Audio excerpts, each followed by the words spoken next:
Yeah. All right, Kit, we got a lot going on in the world. You tend to look at things the way that we do from a Boyd lens and maybe some McLuhan, and your background in counterintelligence is fascinating. You're doing a lot of work lately on gray cells. You're co-authoring a book with a mutual friend of all three of us that we want to talk about. But why don't we start from when you look out and you turn on the news and everybody's freaking out about X, Y, and Z from a counterintelligence lens, what are you looking at and what are most people missing? Why are they saying what they're saying? What action do they want you to take? What do they want you to feel? What do they want from you? And that I said last week on another podcast that I don't care so much about what people say. I care about why they're saying it. I care about what their goal is in saying it. And once you start looking at it through that lens, it changes how you see things because you can go on X any time of the day or night and get all riled up about something within 20 seconds. Mm-hmm. And it doesn't matter what side you're looking at, both sides do it. Mm. And it's not just breaking news, this happened. It's, oh my goodness sakes, this happened and it's so bad. And they want you to get riled up. And so once you start looking and asking, okay, why are they putting it this way? Why are they using the words that they're using? It allows you to not get riled up and start seeing past the rhetoric, to use a trite phrase, and see what's really going on.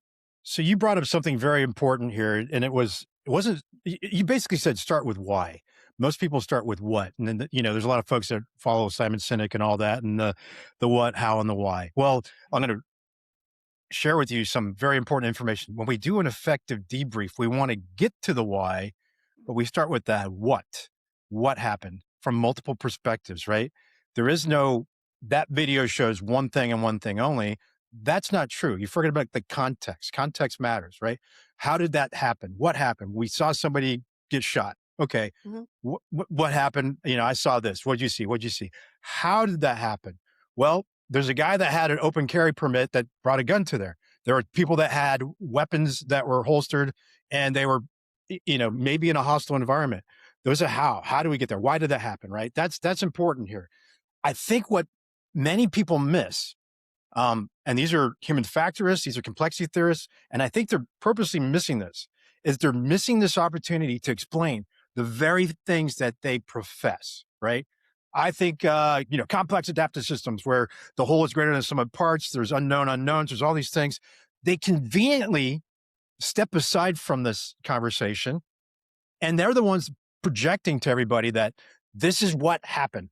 And you're like, well, so you go in an organization, you teach them about complex adaptive systems, you talk about human factors, safety things, but you forget the most important thing, the why, the how and the why. And when you get down to it, and this is something we talk about quite a bit on the show, you create the conditions. You set the conditions for the system to create the behaviors that you want, right? And I think that's where you're going with this, kid, is many people on our show, they'll come in here and tell us how things work, and they're on social media telling you, we need to get rid of guns. We need to do this. We need to do that. I'm like, bullshit. You're full of shit. And you need to be called out on that. And that's what I'm doing right now. And I've done this before on the show.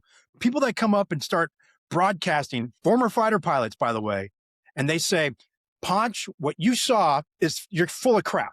Everybody knows that lady was murdered. And I'm like, I struggle with that. Or there's a last shooting. Everybody knows he was, murdered in cold blood. I'm like, well, last time I checked, when I took an open carry class, or just a carry class, right?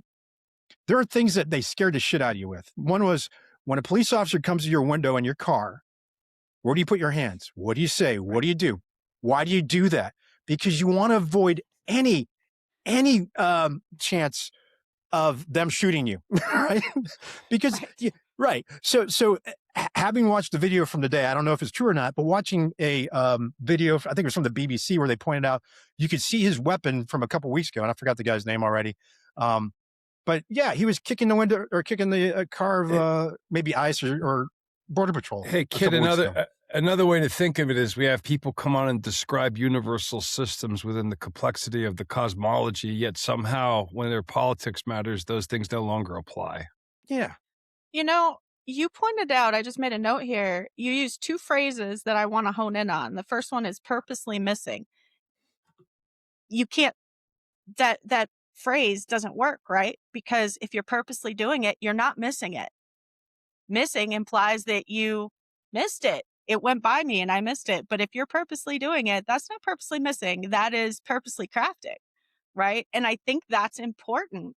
Um, and also the phrase everybody knows, that sets up a binary. If you do not agree with me, you're not agreeing with anyone else. Therefore, you are alone. You do not belong.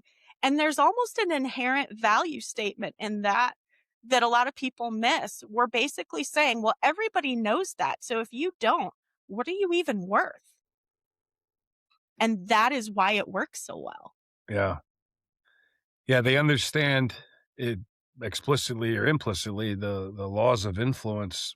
But again, they think that whatever they're being influenced by or whatever their political bend is, it somehow makes the laws of gravity, the laws of physics, the laws of economics, the laws of persuasion, all of a sudden those disappear, Right. you know? Because they've fused their identity to what they believe. And it's kind of like I have to matter. And therefore, my choices have to be good ones. So whatever I choose, whoever I choose, must be right. Because if I made the wrong choice, my value is now lessened. Hmm. Everything goes back to human value. And that's the number one leverage point. It's the number one fulcrum for getting people to do what you want to do. You just have to give them what they want and make yourself the source of more of it. So when you look out and you scan and you see what's going on in the news or what's in an X feed or what's in a Reddit feed or whatever, do you were using the term they, you say they a lot. And would that suggest that orientations are being written externally and people are going along with it because of crowd behavior or pack behavior? Well, yeah, it's you're outsourcing your orientation instead of it being a self-determined, Yeah, self-disciplined thing. You're allowing other people to orient you. right. And then you're locked into whatever actions, whatever beliefs, whatever. And it doesn't help if you're standing in a crowd that's getting super riled up. Like that's happening in real time. That Yeah, outsourcing, that feedback, and you're going to go along with it. There's a reason why mob behavior is a thing, right? right. Yeah. And there's a reason why, you know, when I was I may have told this story before on the podcast, but when I was a kid, my father was in the army. We were stationed in West Germany, which doesn't exist anymore, but we were in the region of Bavaria, which is a very unique region of Germany, very different from northern Germany, very Catholic. Yet at some point, that was the flourishing point for Nazism Mm. flourished, and it always perplexed my parents, and they would ask Germans like, "How is it that seemingly reasonable people could all of a sudden just latch onto something and it flourish?" Well, I think it goes back to the things that you're talking about. It's orientation gets outsourced, and then mob behavior takes over, and you certainly don't want to be right on your own versus wrong with the entire crowd. Like you're more comfort. I'd be more. They would think like people find more comfort being wrong with everybody rather than right on their own. Oh, for sure. And I think Yeah. too, there's a phenomenon that happens. Say you're in this crowd of people and they're just breaking windows, or we'll back up even further. They're just yelling and screaming, and you're okay with that. And then they're just breaking windows, and but you're still okay with it. Well, now they start beating somebody up.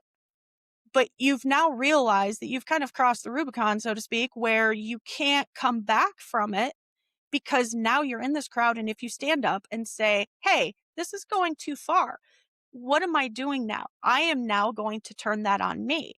Well, that's the ultimate in discomfort, right? Because now you've moved from just being part of the crowd to being the person that stands up against the crowd. And that's not going to happen. So do I think that every single person out there is, down with the cause to the point where they're willing to beat people up? No, I don't believe that. But I also believe that they are not going to say anything. And I don't even know that that's out of weakness per se in the way that we would call it that. I think it's something deeper than that. Paint us the picture. So not everybody that listens is a veteran and doesn't have a good working definition of intelligence or counterintelligence. So why don't you paint the picture of what is intelligence, and then your background, what is counterintelligence? Intelligence is me trying to get your info, and counterintelligence is me making sure you can't. I mean, that's a really the simplest. Give us some working examples that people might be able to relate to that are not military people. Well, I just wrote about this actually, putting bumper stickers on your car that tell everybody what you're into, what you believe in, how many people are in your family. Those stick families on the back of cars just make me want to bang my head. My kid went to a Laring Center. My kid's an honor student. But somebody showed up and stole all the student records. Yes. Yeah. Even in military families, which obviously I support, right? But there's a certain, sometimes the pride of what you're doing gets in the way of your safety, if that makes any sense, where you're putting these bumper stickers on your car. My heart is deployed. My husband's in Afghanistan, so you can drink your latte, things like that. Well, for me, if I'm looking at a SUV with 3 little kids and a wife, that's a bullseye. Yeah, that is a target. Yeah.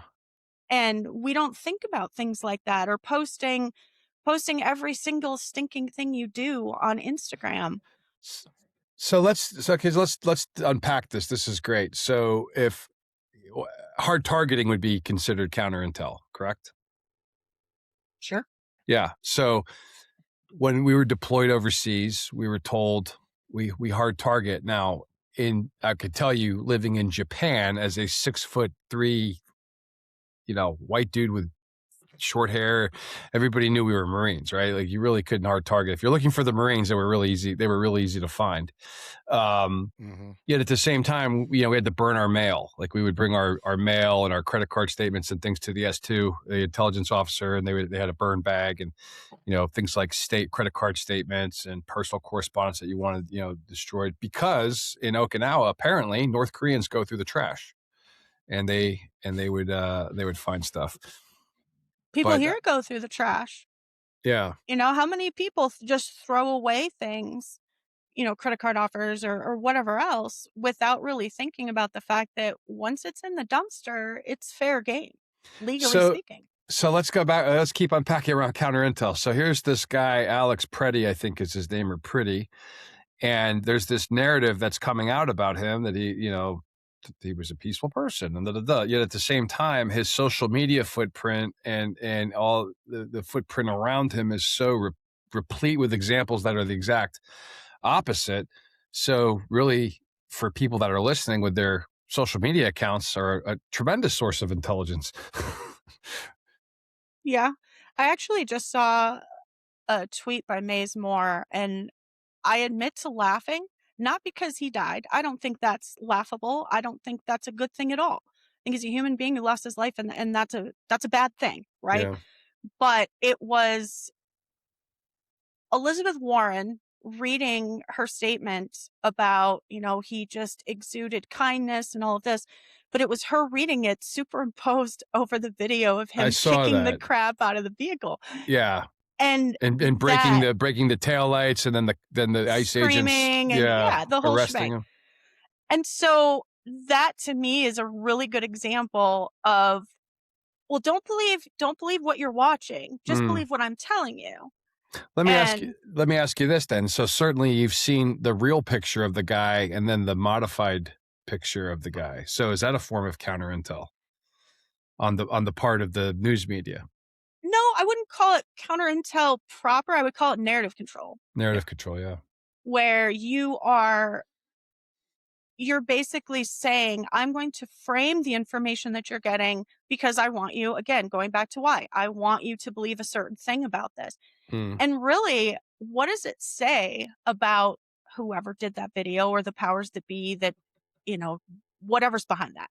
It's like That when Joe Rogan was doing when they made a picture of him as if he was like a green and jaundiced right. from taking ivermectin. But what does it say about them that they wanted to make him more brown Mm. and they wanted to make him more attractive? Well, because humans like facial symmetry. Mm-hmm. So they wanted to make him more like Ponch, brown and attractive. Gotcha. No, I'm kidding. Less hairy, though. You're a lot less hairy than he is. Okay. No. Yeah. No, it's just interesting. So, I mean, as you know, because you're a Substack that recommends ours and vice versa, you're a founding strategist of ours, and we recommend yours, of course. A lot of the things that we talk about beyond Boyd and orientation also have to do with Marshall McLuhan and Tara Deschardins and others. That really what you're talking about is like people become subject to influence. And if they don't challenge those assumptions, given the nature of the environment and the systems that are created around those environments, they're likely acting in a way that's synthetic to their own recognizance, and it was influenced by somebody else. They're acting emotionally. Yeah. Well, I'm saying, I guess what I mean to say is that somehow those emotions and that psychology or whatever is being tapped into and exploited by X. Oh, absolutely. It's the core of influence, right? Like that's how you get people to do what you want them to do. You have to know what they want and provide it. And to some extent, and so here's something I say all the time. Manipulation is neutral. It's the intent that makes it bad or good or whatever, because parenting is manipulation. There's even a certain amount of manipulation in friendships and relationships, and that's not necessarily bad. Good behavior gets rewarded, bad behavior gets punished. Like that's how humans work. It's transactional.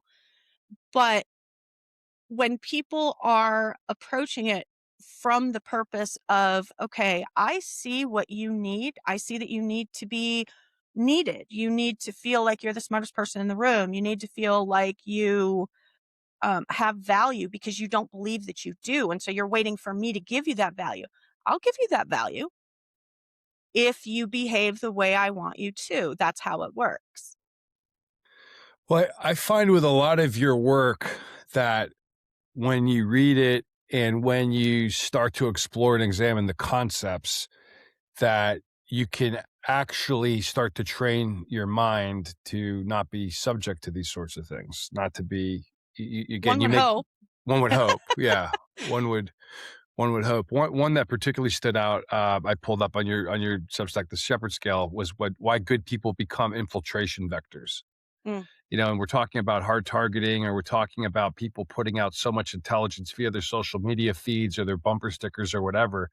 If you're a skilled infiltrator, you're giving them lots of material to work with, to look for a common attack vector, or not a common attack vector. Look for a soft look for a soft vector to hit. What is it about people that make them so readily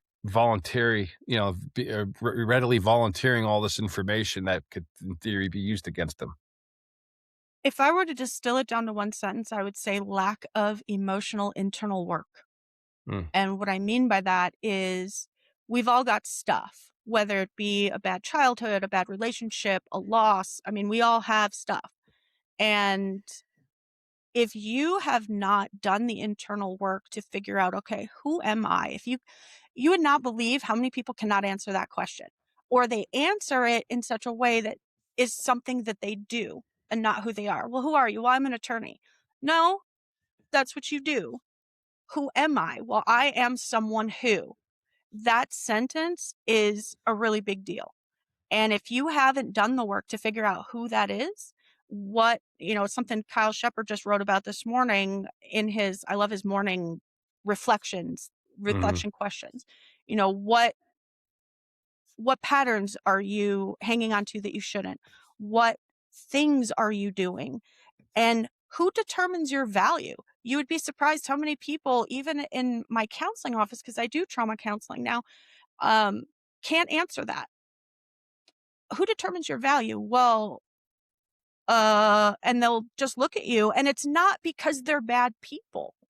It's because they have been trained through experience, through whatever else, that someone else determines that value. And it's not intrinsic, it's performance based. And that's a really big one, especially in groups.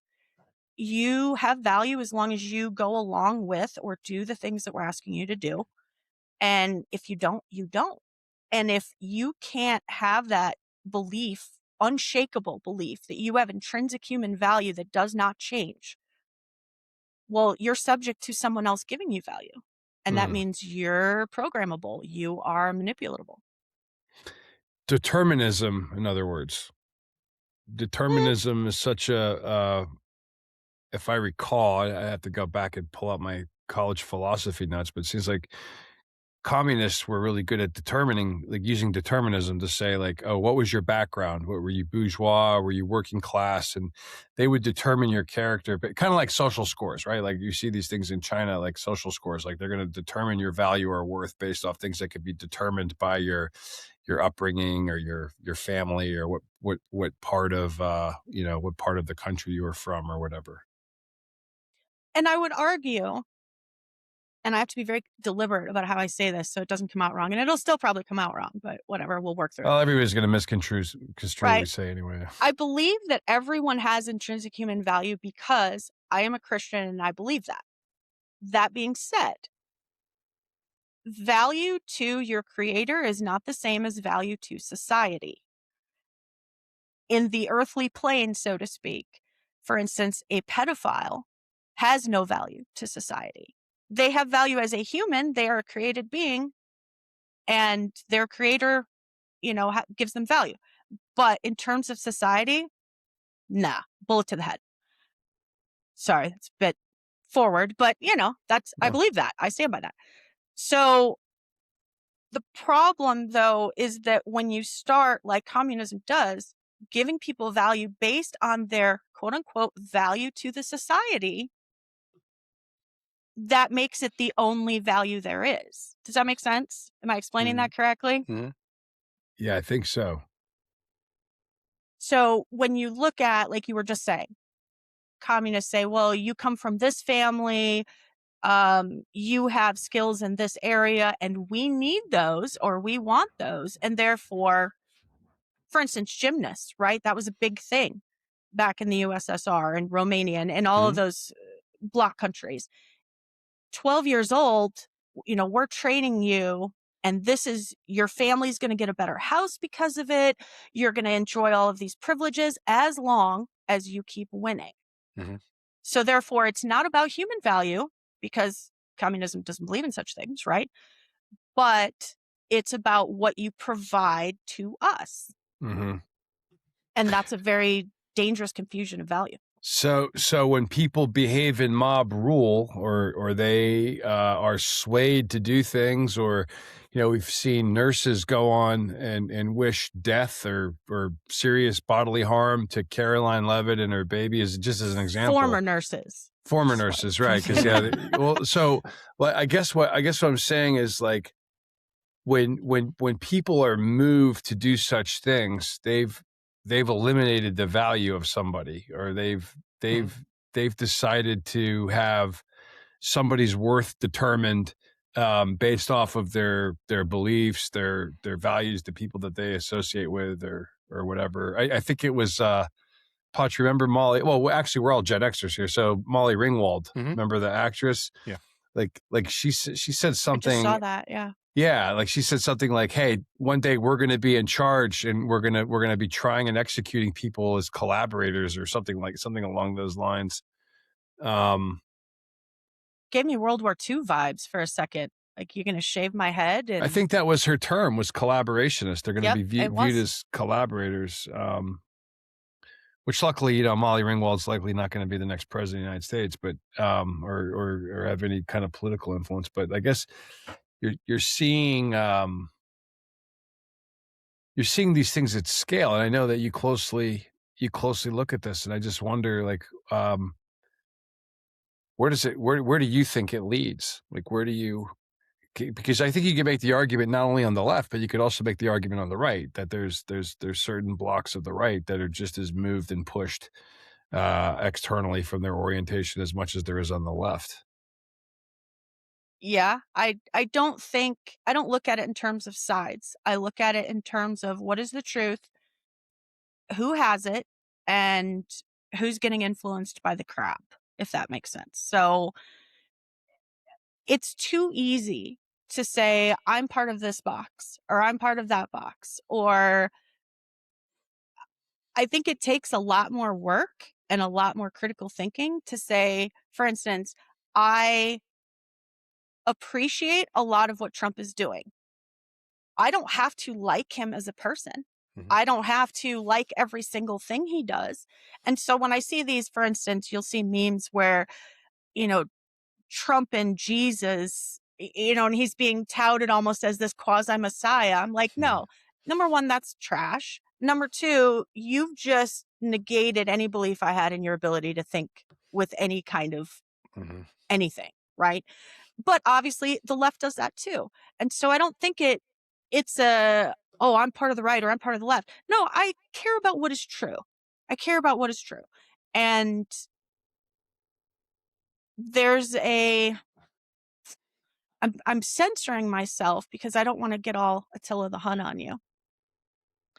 But I think that the left, if you look at their eyes when they talk, for instance, the videos of the nurse that was saying that you should go on dates with ICE agents and drug their food. Yeah. You should, literally inject your patients. Inject them with paralysis drugs. Right, exactly, which will kill them, right? If you don't intubate, that's what they use.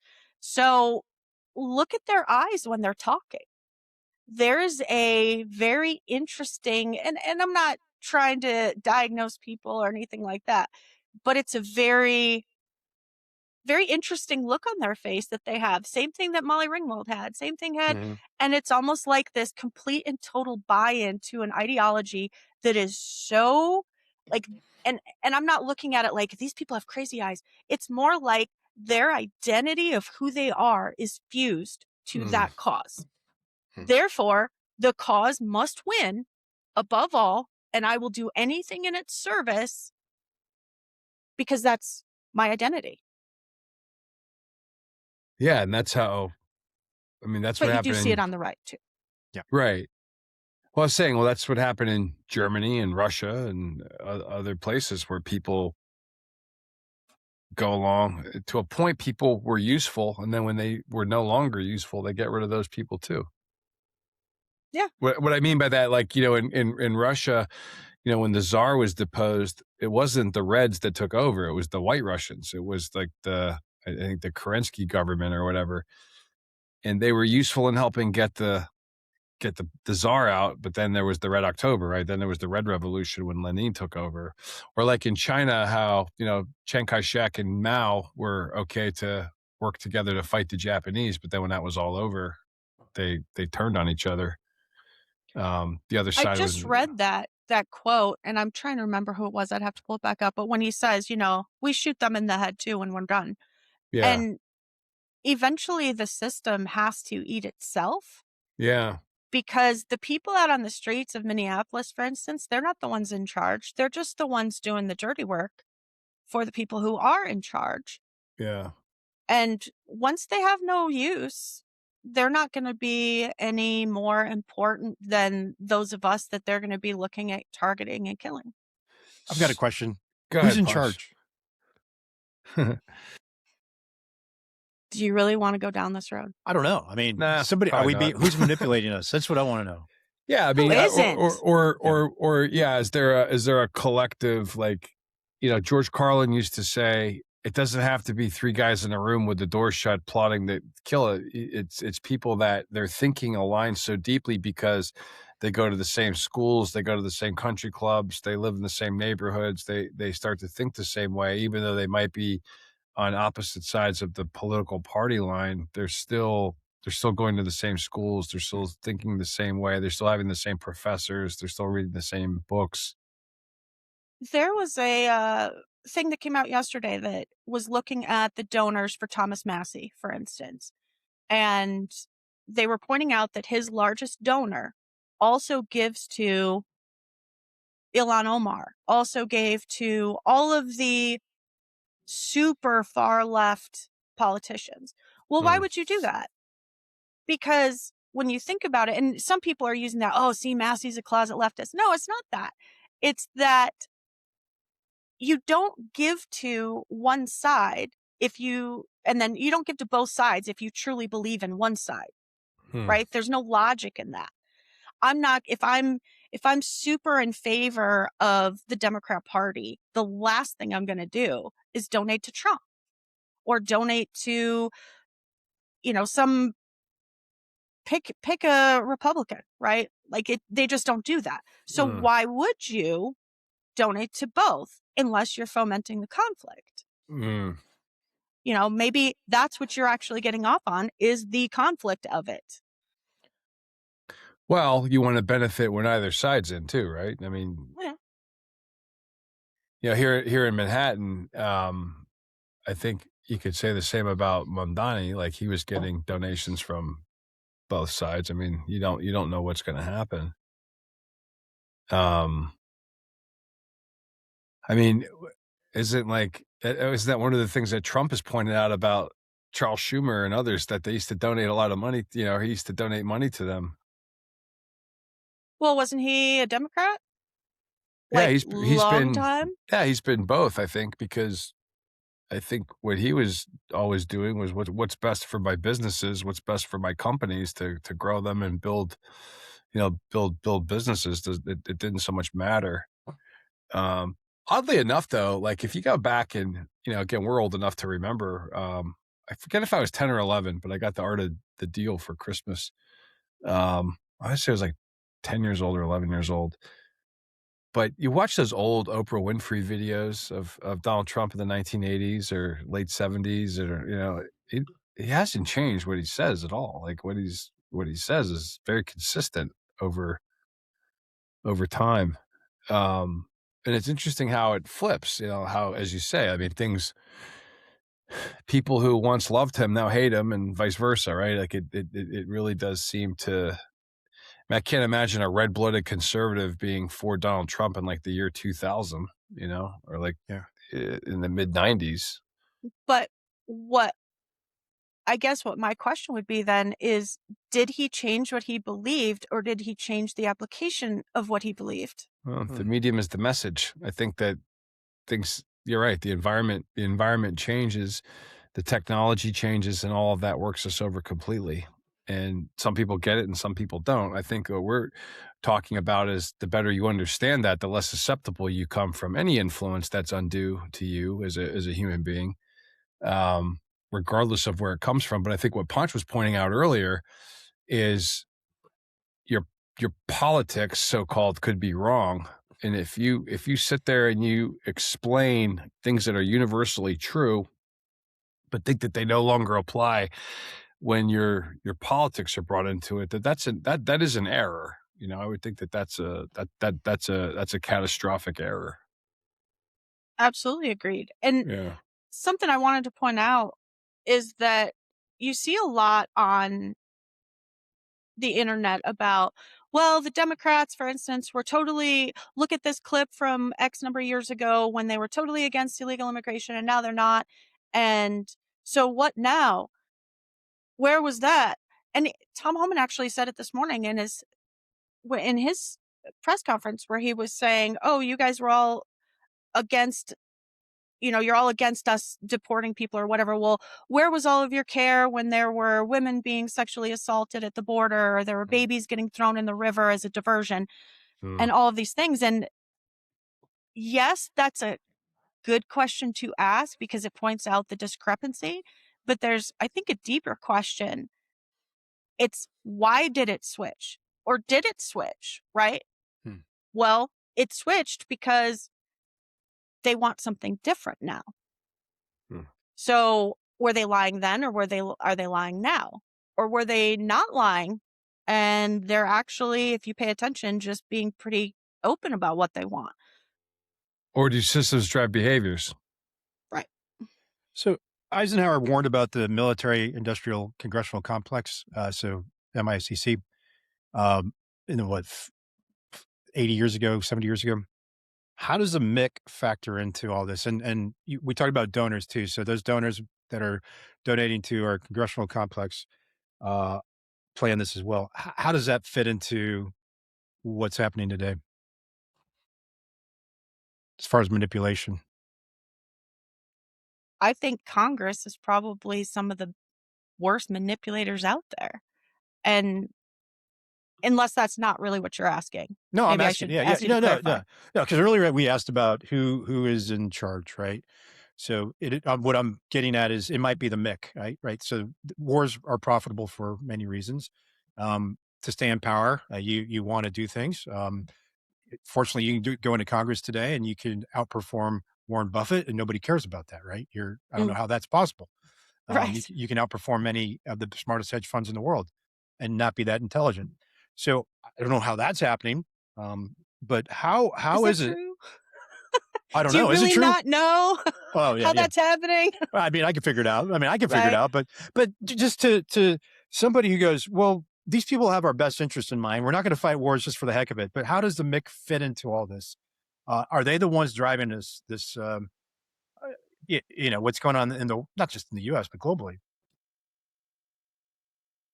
I think that they are maybe an arm of a greater entity because I think there are very few people.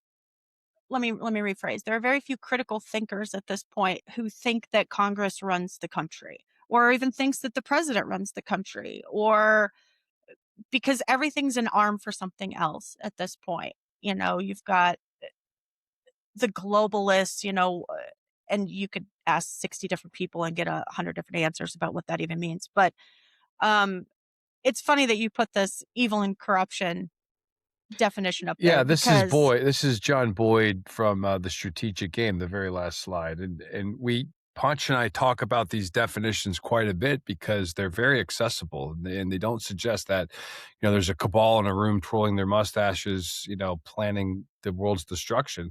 These are actually very visible and identifiable traits that you can see across the spectrum. well, I think that you do see both of them. I mean, obviously, I've said for a long time that I think that corruption, it's not something that you get into Congress and you are corrupted by virtue of being there. I think that's the price of the game. You don't get elected unless they either have something on you, and by they I mean, insert they, whoever the higher things are. Um, you don't get into the game unless there is something that they can either leverage or they recognize, again, a trait in you that they know they will be able to hit later, whether that be that unmet emotional need or something else. So there's not a single person in Congress that I look at and go, well, that person, they actually really have values. They really have this, that, and the other. No, because they wouldn't be there if they did. I don't believe that. And I'm certainly open to being wrong. I'm certainly open to being proven wrong. But show me one person who went to Congress and said, okay, I'm going to do the right thing, and they're still in office 10 years later, and what have they done? Ted Mm. Cruz, looking at you. Or whoever. Yeah, I mean, Yeah. it doesn't. How many go to Congress to be public servants and then become multimillionaires? I mean, I think that's where Boyd was pointing out a lot of these things because there was a lot of things that he was opposing as a defense reformer. There were certain weapon systems, certain aircraft, other things. The movie Pentagon Wars is, I think, it's based off of his acolyte, Burton. I always want to say Richard Burton. I know that's an actor, but I think he might have also been called Richard Burton. And it goes through that movie with Kelsey Grammer. It goes through the story of how the Bradley fighting vehicle was a complete bit of graft and corruption. It had no value. But again, it doesn't have to be a cabal of people, again, sitting around, what are we going to do today? It doesn't have to be that. It just has to be people with converged interests that go to the same schools, that come up in the same systems. Maybe they're, more of a careerist to be person versus a doer, like a John Boyd, and where these things converge, the evil emerges or the corruption emerges, and I don't think anybody sets out necessarily to be. They probably go in with the best intentions, thinking, well, there's three equal branches of government, and I represent the people from my state or my district or whatever. And then it seems like they're met with some kind of realities. And again, as Punch says all the time, the systems drive behaviors. I it's one reason everything that you've just said is one reason why I spent a really long time kind of looking side-eyed at JD Vance. Um, I know everybody loves him, and I'm not saying that I dislike the guy. I am also, not but and, looking at, okay, you went to Yale, right? You went to all of these schools that we know are pipelines, went to all of these places where various agencies recruit from, right? And at this point, do I think that he's doing a bad job? No. I also keep that other info in the back of my head, if that makes sense, where you're Mhm. just like, okay, I see this. This is good. Also, I know that this is there. And I observe I think the big takeaway is always challenge your assumptions. always. Yeah. In fact, I was going to ask you, what do you think of adding two words to your definition of evil? Well, that's Boyd's definitions, but I know I'm messing with sacred text here, no, that's but what okay. if No, you we're here to develop and advance it. So tell us what you're thinking. occurs when individuals or groups embrace or enforce? Occurs when individuals embrace codes of conduct. Yeah, I like that. So add or enforce. Because just because I embrace something doesn't necessarily mean I enforce it. And Yeah. obviously, as the definition points Hmm. out, it certainly doesn't mean I live by it. Oh, I like that. Maybe there's a collaborated article for us right there. Ooh. Not do it in corruption.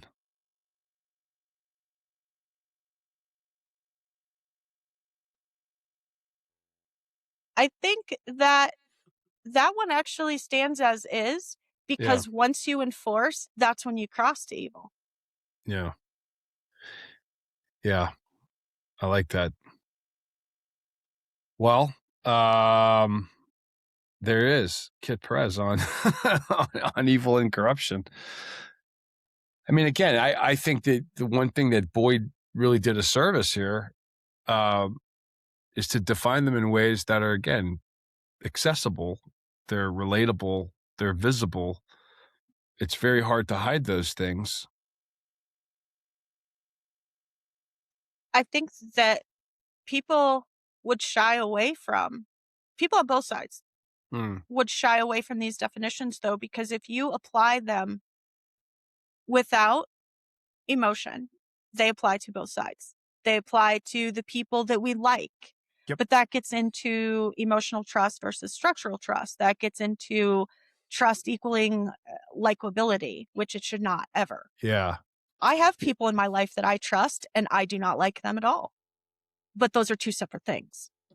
Yeah, well, I mean, I think that that's the point that Punch was making at the outset is that, these things are universally either true or they're not, right? And if you believe something's true and you believe something is, rooted in authentic science and you could demonstrate it, you could prove it, you could develop and build off of it. You can't just go selectively negate things based off your politics. Oh, for sure. And Mm. I think that's something that people talk about with human systems a lot is people talk about, social sciences or soft sciences or, you know, humans are squishy people, they're this, they're that. No, humans are very predictable and they act predictable ways in predictable systems. And so if you want them to act X way, you create a system that forces it or, rewards it, and they will act that way. But if you don't bake that into the system, they will not act that way. Right? We were just talking about this on my Substack the other day with Ashby's Law and all of that, where Mhm. if you do not create a moral framework in your system, people are not going to act morally. They're not going to act ethically because they will default to comfort and ease and, good behavior is not comfortable or easy.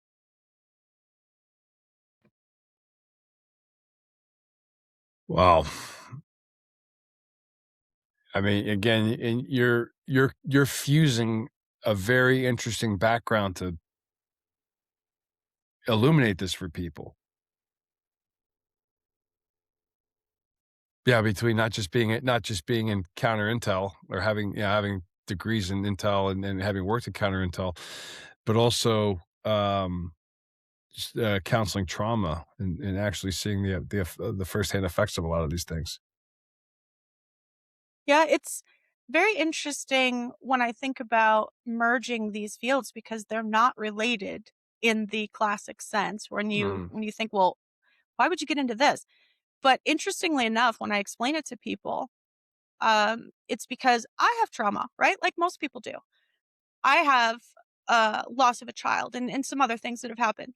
But when you are unhealed, or at least in my case, I can't speak for other people, but for me, being unhealed led me to counterintelligence. It led me to criminal profiling because I want to see the threat coming so that I'm never hurt again.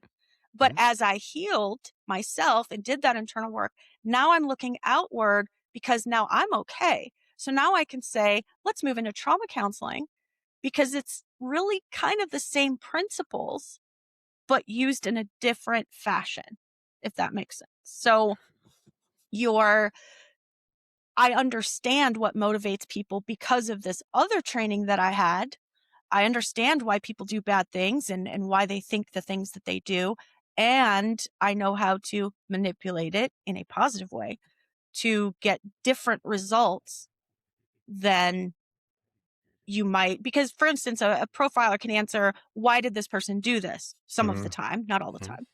But a trauma counselor can say, okay, I understand why you're making these choices and where that comes from.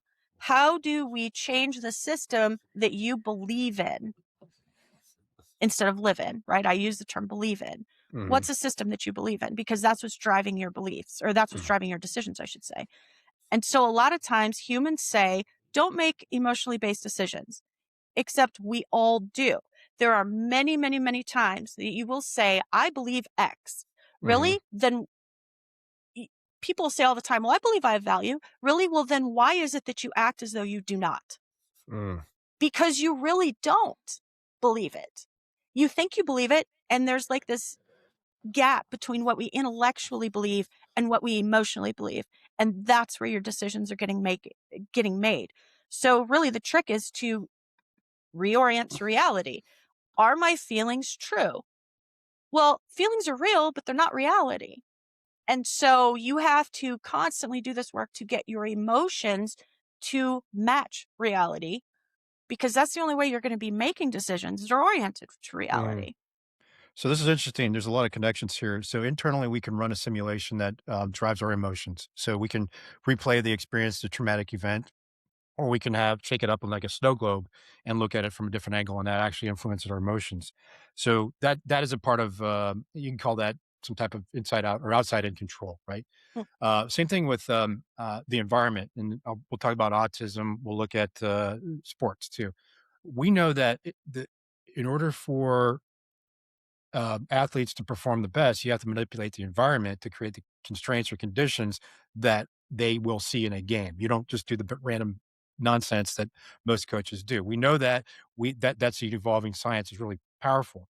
We also know that for um, uh, autistic children or anybody, you don't change them; you change the environment, right? You create the conditions that allow them to thrive in that world, right? It is it's you don't try to change them.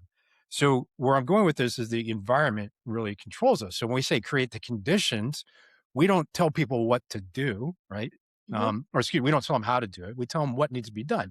That's the mission command. So how do we do that? We create the conditions. We maybe put some bricks out somewhere, or we find some device that connects folks and amplify the messages that we want amplified in there, and we let the things emerge in that direction. And if it isn't going in the way we want it, we suppress it or we dampen it, and we find another probe. Right. So all this complexity theory people stuff that people talk about, like I said earlier, they conveniently forget to have this conversation when we see something like the events in Minneapolis going on. Right.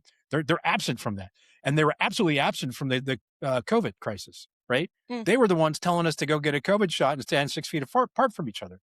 And I'm like, well, that doesn't make any sense. Well, you're canceled, right? That's Right. how things worked. And now here we are. I lean a little bit to the right, and I'm not a big fan of Trump. And one of the things Trump says all the time is everybody knows, right? Mhm. We just Mm. brought that up earlier. Yeah, we're aware of that. We do see that. Um, and you don't have to like him. And I don't like a lot of leaders that I worked with in the past, right? But I do like the things they set out in front of us. Do they know how to set the conditions? Do I care what they do at home? No, I really don't care what you do at home. I care about what you do for me, right? What kind of conditions are you setting for me to thrive? And here in Virginia, our taxes are going up, or it looks like they're going to go up, Mm. right? Why? We have a surplus. So yeah, it's the environmental control. If you can figure out how to do that, and this is what good leaders do. And I love what you brought up about manipulation. We're doing that all the time as leaders, right? We're manipulating something. We're doing something to the environment to get the behavior that we want. This is fundamentally true. So the moment when you learn Boyd's work or anything connected to it, and I was telling my father-in-law and my dad at lunch today that it's not about John Boyd. It's about the things he identified. And he said, look, this connects to that over here in this philosophy and this physics, or this connects from Mm. Heisenberg uncertainty principle to the second law of thermodynamics, right? He just took us on a journey to go look at how these things connect. Now it's your job to go figure out how to employ them against this environment, this VUCA environment. And I I told my father-in-law, it's not about John Boyd. Yeah. It's not about John Boyd. Yeah, Boyd and McLuhan and Teilhard and Hayek, these are discoverers. They explored, they discovered. They were not easily swayed by political parties, that sort of a thing. They did not. I think one thing that they also had in common is, and Boyd especially, and McLuhan especially, if they had found something that negated what they believed in, or found something that showed that it was false, they'd let go of it fast and move on. They wouldn't hold on to it. And I think that that's a big problem that we observe, is people will hang on to something all the way down to the bottom and ruin themselves over, because they can't let go when brought into the face of new facts. I mean, you see things on, we're all no stranger to political arguments at Thanksgiving dinner tables and whatever. And I've realized facts don't matter. Like, nobody cares about your facts. And there's nothing that you're ever going to do to convince someone of the facts. You can only influence their orientation. And at some point they have to be willing to let go, or be open to the fact that they could be wrong and that there's more to learn. Which, by and large, I don't think that's what we see. It's interesting. There's an exercise that I go through with clients sometimes where I take a piece of paper and I have them draw a line across, and I say, okay, well, what would you like to be in terms of, I want to be somebody who, right? Mhm. And so they might say, I want to be somebody who's honest. I want to be somebody who's um, kind and all of these things. Okay, awesome. And now I want you to write underneath the line, what do you believe about yourself? And as Mm. you just keep asking the questions, right? And you're not judging, you're just observing. Like, whatever comes out of your mouth is what comes out of your mouth. And they'll write down all of these things. Well, I don't believe that I matter. I believe I'm unlovable. I believe I'm bad, or, whatever happened was my fault, all of these things. And I say, okay, these are the plants you're trying to grow in this soil. Mm. And so how does that happen? How you can't. You're literally trying to grow good things out of bad soil. And you just kind of let that sit, and people are forced into this position, like what you were just talking about, where you're presenting their own thinking and you're almost having to generate the mismatch for them. And then you just back up and go, okay, what are we going to do with that? And I've had people have this aha moment where they're like, wow, I don't want to do that anymore. Awesome. Let's talk about how we move forward. Mm. But I've also had people say, I know what you're saying is true, but I still feel X. And there's just like, they will not get off the X, so to speak. Yeah. And that's that misorientation where they just, nope, I'm just going to hang on to this. So our mutual friend, John Robb, posted on his X feed, And anybody that listens, we recommend John Robb. And they're no stranger. If they've been listening to us regularly, they're no stranger to John Robb, who's been in two of our founding strategist briefs, has been on our show, I don't know, 3-4 times. But his X account is definitely one worth following in addition to his Substack. And he says one today, when people tell you what we all must do X, ask them, what does success actually look like? Give me explicit details. What does the world you're telling us we all must create actually look like to someone living in it? And I think that kind of goes in what you're saying, is that so many people don't even know they're influenced and they're swayed to say whatever it is that they're swayed to say. I saw one earlier. It was saying, who's better on women's rights, Donald Trump or Ayatollah Khomeini? And all these women were saying, "Oh, hands down, the Iranians are so much better on women's rights than Trump." Okay. And then they were saying, "Well, what's so bad for you as a woman here in America that you would have in Iran?" And of course, none of them can answer. And I think that's what Rob is getting us to do. Is like what he's saying is like, well, have you thought about it? Do you really understand what it is that you're saying? Are you thinking about it? Do you know what it even looks like? And I don't think most don't. I think most don't. I think that you could even take his tweet a step further. Show me what success looks like for you and for me, because I promise they're going to be different. Yeah. Yeah. Tell us about, in the remaining minutes, bring us home with the book that you're working on. I'm so excited about this book. It's coming together so awesome. All right, let's hear it. Go ahead.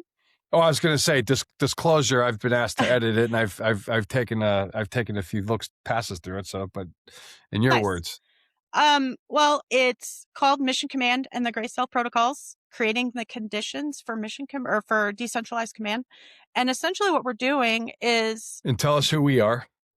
We, meaning me, and Donald Vandergriff, who is, by the way, a joy to work with. Absolutely a joy. And he's really... We've both been working pretty hard on it. But essentially, in fact, the way that we're designing the book, rather than it being... I told him we didn't want a shelf queen. I don't want a book that people are just going to put on the shelf and never read again. And it shows up, in the background of their Zoom calls as, I have this book, when nobody really cares. I want it to be something that's functional, that people can actually, see, there you go. And, I didn't want that. I wanted something that people can take down and go, okay, I see myself in this. I see my group, my workplace, my church security team, whatever the case may be, because these principles apply across the board, regardless of what environment you're operating in. And so every single chapter, we break it into sections, and every section has a takeaway right up front. And then every chapter has a takeaway right up front. That's the first sentence of the chapter. So technically, we're structuring it so that if all you do is read the table of contents, you will already know everything that's in the book. But that way you can go through, because now you want to know, why is this true? How do you get to say this? But what we're essentially arguing is that when people talk about mission command failure, it's not that mission command failed, it's that it was never actually present, because mission command depends on certain psychological things being in place already, certain conditions, right? Well, if the conditions aren't there, it doesn't matter that you've announced that we're now following mission command. It's not going to happen. It doesn't matter if you're, we're going to empower our people, or whatever new agey language they're using these days. It's never going to work because you don't have the conditions in place. So Gray Cell Protocols is basically our proposed framework for creating those conditions. And essentially what you're having is you almost have a teeter-totter, in which we're arguing that an effective leader is going to understand what environment his team is in. And he's either going to apply GCP to create conditions, or he's going to allow mission command to emerge and back off the GCP. And so you're constantly doing maintenance on the system, that if I don't have the conditions necessary for mission command to emerge, then I need to apply this until I do. And then I need to back off that and allow this to happen. And so we basically walk through exactly what the conditions are, exactly why you need them, and how to know which side of the system you're in at any given time. Give our listeners a good working definition of gray cell. It's it's basically it's an orientation-based doctrine that was born in resistance. It's designed for high stakes groups. I have come up with it over time. And here's the thing, I didn't invent it, right? These are things that exist. But what I'm doing is systemizing them, I guess you could say, Mhm. and naming them. And so what you're doing is you're creating kind of what Punch was talking about earlier. You're creating the conditions. You're building these things into the system because mission command can't just be adopted. Right. It has to emerge as a consequence or benefit, depending on how you look at it, as of the system that has been created. So if the three of us, for instance, make a resistance cell and we're going to do decentralized leadership and we're going to use, you know, uh, Beam's decentralized leaderless model or whatever. Okay, that's great. Except we don't trust each other. We just Mhm. like each other. And that's going to fail over time because eventually Mark's going to want to do something that Punch doesn't want to do and all of that. And so GCP allows you to say, okay, it doesn't matter if we like each other. What matters is, do we trust each other? Okay, well, go back further. How do you trust somebody? What is required for that trust to exist? And you're taking it all the way back to arguing that you need to know who you are. Because in order for the three of us to be effective on a team, or 10 of us, or 50 of us, I would argue that 50 is too big a team, but that's a whole other discussion. I have to know what drives you. I have to know what your weaknesses are in the sense of where does your orientation come from? And we're kind of arguing, I need to know what your orientation comes from. Did you have a good childhood? Not so I can lord it over you or Mhm. compare it or make you feel bad about yourself or anything like that, but just so I understand how you get to where you are. Yeah. And that way I can, for instance, say, okay, I am going to be clear about the part where maybe I struggle. I need to be seen as smart. Maybe I'm coming from a female perspective, being in male kind of dominated career fields. That's where I struggle. That's my thing. Well, if Mhm. you know that, you know where somebody can come at me. And so you can cover that weakness. Does that make sense? Yeah, Kid, it does. One of the things that I'm thinking about as you're walking through this is in the military, we understood human factors at a different level because we had to know our troops. When we had to go in to their, visit them in the barracks and all that, and you started to learn who they were. That's not true in business, right? You don't. They just don't do it. There's many reasons why they don't do it. So the advantage that we had in the military is we had to know our troops. We had to know. I mean, they're 18, 19-year-old kids, and you're probably 24 or 25 at the time when you're learning this stuff. And you're still an 18 or 19-year-old kid yourself, but you're 25 years of age. You have to go through this whole progression to really understand how that works. In the business world, because we've been trying this for years, right? Teaming skills, understanding strategy, understanding psychological safety, understanding these things, creating good debriefing content and approaches. Um, what ends up happening is these people will never know their people, and it's the way the system is designed. You If you ask questions like that about your childhood and all that, you might get in trouble, right, with HR. So, and what I think you're asking folks to do is we need to look at the system again. That system is preventing us from creating um, the conditions. It might be, right? My guess is you have to look at the system to understand, hey, what's preventing us from creating the conditions? Do you have a reward system that rewards independent performance over collective performance, right? So all these things Yeah. matter. Yeah. Yeah. And I'm advising here because I mean, this is very important. This is what organizations need. I'm not saying they don't need this. I'm saying you have got to be serious about this before Kit or Vandergriff or anybody else comes in and says, this is what you need to do. If you're not serious about it, if you can't change the system, you're just wasting your time. Go to BCG, go to McKinsey, go spend millions on them, and you'll end up dead because I guarantee it, we'll be coaching your opposition, right? So it is. I'm sorry, kid. To me, you hit a spot here with all this, and it's it's an uphill battle for leaders to understand, right? You have got to be able to change the situation in your organization, Yeah. y not just in your span of control, but, if you can, you gotta get executives on board with this, otherwise you're gonna fail. Absolutely. And I think that starts with you as an executive doing that internal work yourself. Why do I make the decisions that I make? What do I need from my people? And not in the way of what do I need them to do, but why do I need their approval? Or do I need their approval? What are they feeding me emotionally? And then once you get all that straightened out, then you can start looking at hiring, because that's how you change your system is you start creating a system that self-selects for the type of people that would thrive under mission command, as opposed to people who thrive under, not that anybody thrives, but that want ego driven command. Well, knowing Don too, one of his things he's always pointed to is the personnel system, the behaviors that it drives is the enemy of mission command. Oh, absolutely. Because Yeah. again, like you guys have talked about a million times, as Don's talked about, the system rewards bad behavior. Yeah. It rewards the careerism, the me first, the I don't really care about the mission.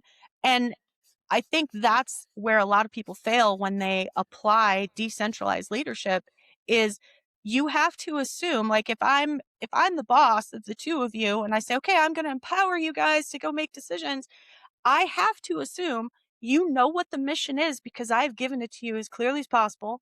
You care about the mission. You are going to discipline yourselves because I can't babysit you, Mm. right? And there is constraints in that I have given you, that these are the lines you cannot cross. But one thing that Don and I have talked about a lot is a big part of this is once you have those pieces in place, you have mission command. I have to also be okay as a leader with saying, I've given you the box, I've told you the shape, the color, the sides, where they are, all of that. You can do whatever you want in that box, even if it is not what I would have done. And that, I think, is a really big part of failure on the part of leaders to think that they're running mission command or decentralized leadership, because really what they want is they want you to do it the way they would have done it. And Well you said. can't. That's great. Yeah. That's right on the money. All right. Send our listeners where they need to go. I mean, we could go on for days with you, and we will, of course. We should probably be doing maybe some live casts on Substack, um, and or X as some of these things emerge, so we can talk about, the concepts that you talk about that jive with what we're talking about that are designed to help people thrive in all of this. So, where should we send folks? Now we know because we're subscribers, but let's get Shepherd Scale. let's get more for you. Shepherdscale.substack.com. We'll spell shepherd because there's different ways. Ah, yes. SHEPARD scale. .substack.com. Mhm.